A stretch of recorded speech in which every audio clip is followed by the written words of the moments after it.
Welcome to this UFC 319 main card preview. Getting into the first fight on the main card, Tim Elliott versus Asakura. Tim Elliott coming off a long layoff, obviously undisclosed injury, stopped him fighting, going ahead in 2024. So really last time he got in the cage was 23, and he's 38 years old. Inactivity at that age never helps, and Asakura came straight in against Pantoja last time out. Now against the Tim Elliott seems a lot lower than I'd expect. When, to be honest, he stayed in there. Probably not the best out of anyone I've seen against Pantoja. Definitely not. But from his pre-UFC run, I think definitely has something there, and I think he will beat Tim Elliott decisively and very quickly. I think there will be a show of going, look, I am a good top 5 fighter in this UFC division, and let's see where I get to. I think, look, going straight against Pantoja wasn't a great thing for him, at least anyway. Look, the money's there, Pantoja's there. When are you going to get another shot at the title straight off the bat? Well, you won't. You can't say no to it, really.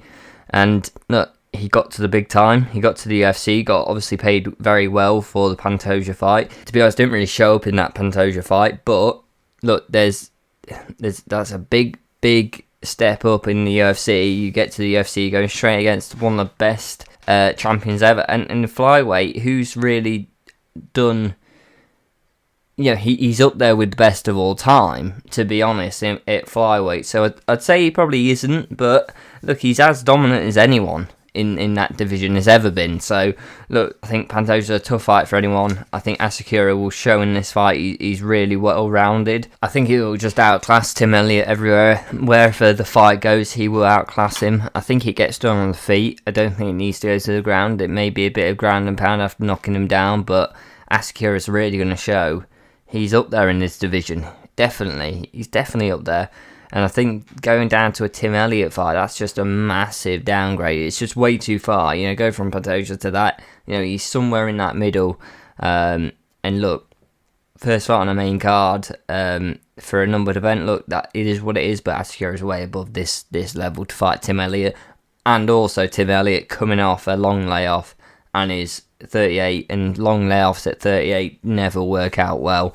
I think this gets done by KO by Asakura quite quickly. On to the next fight, Cannonier versus Michael Venom Page, MVP. Great fight, obviously Michael Page coming off a great win. Cannonier done great things at the top of the division, and always really has been there. He's never really dropped off that top end of that division. Has suffered losses from the top guys, but is still way up there. I think the losses Cannonier's recently had, though, you look, they're top guys. Again, he loses to a guy, and then they go up and, they go on and continue and do really well. So it sort of shows, look, he is fighting these top guys, and yes, he's losing out, but he always stays in there, because actually a few fights later you go, oh, that guy's a top guy. I do think, though, MVP gets this done. I think Rodriguez dropping him says a lot. Last time out, I think that's the scary point. He did win that fight, obviously. He did get the win. But Rodriguez, okay, he has power, and he dropped him several times. It's just tough. Just tough to think that MVP is not the point fighting style with the ability and skill he's got isn't. I don't think he's got the knockout power clearly that Rodriguez has, but there's a big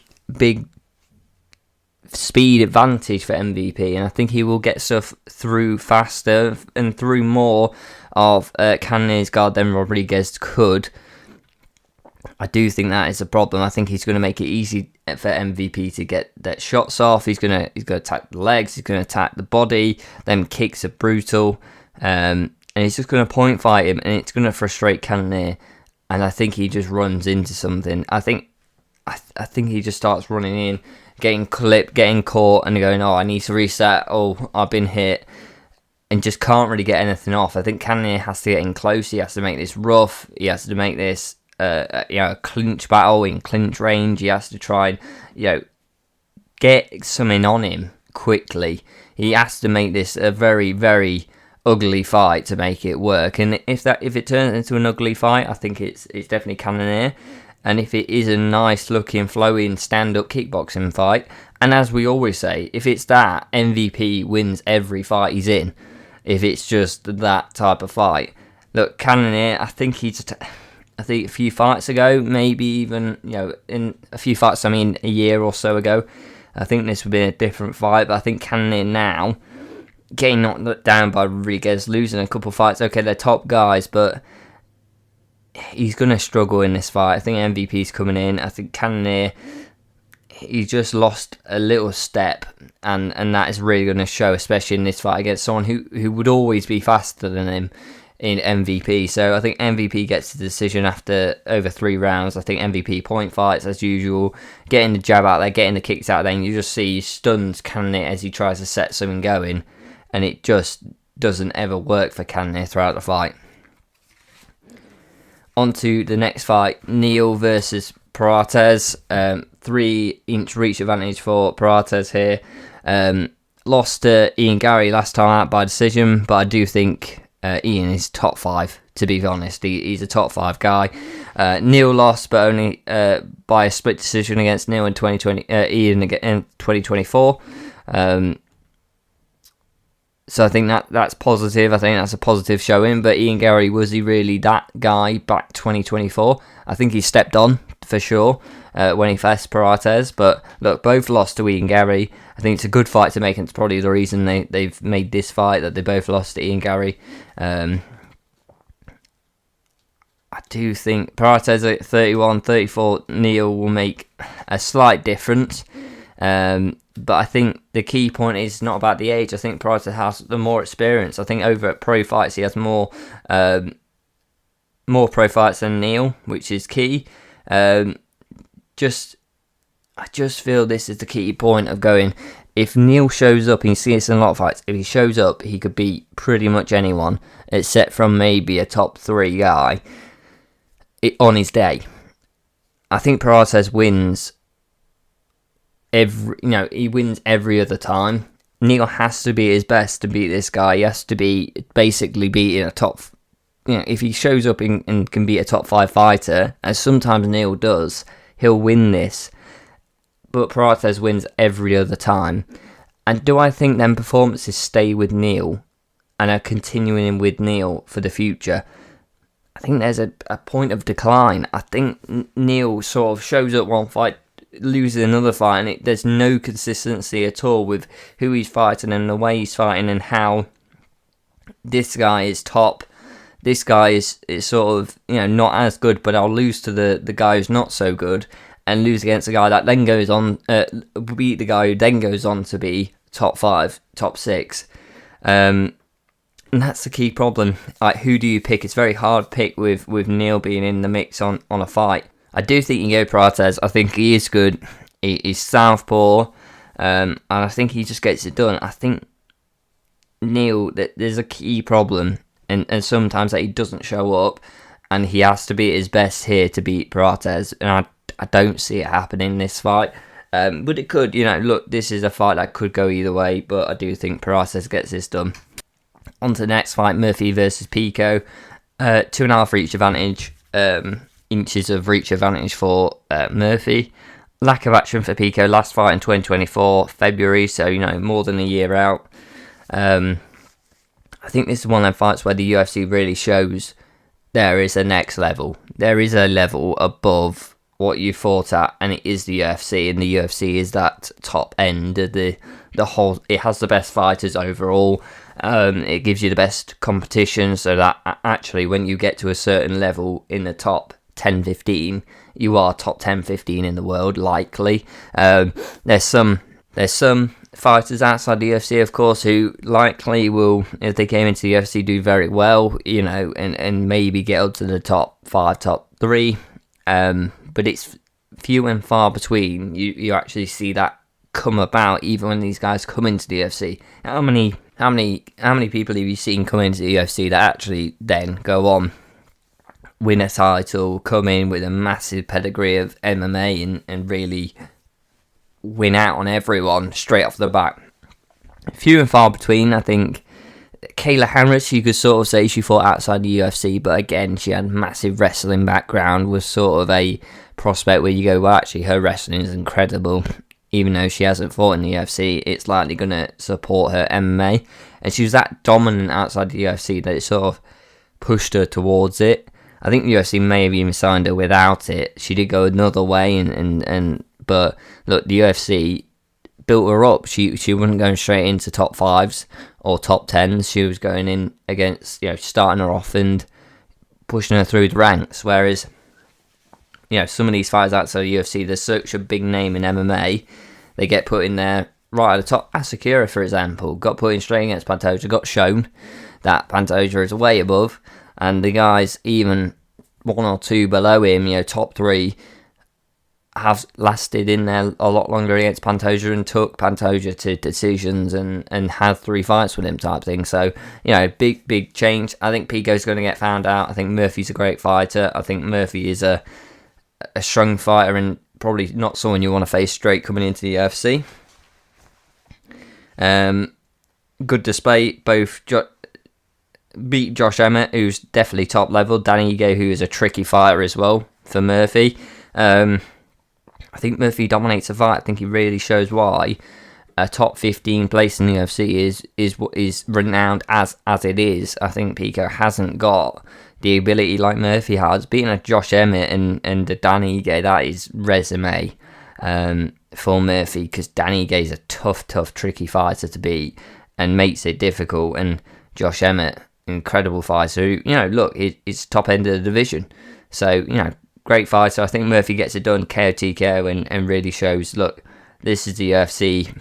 There is levels to this, and the UFC is top level. Especially in that division. I do believe the UFC has the best fighter in that division in the world. On to the main event, Duplessis versus Chimaev. Duplessis obviously defending his title against the guy who really has been touted for a good while, and I've been touting especially. And I say especially like I'm the only one. I think everyone has been. For a long time that he's the guy. No matter who's at the top of that middleweight division, when he gets there, he will be the guy who wins it from anyone.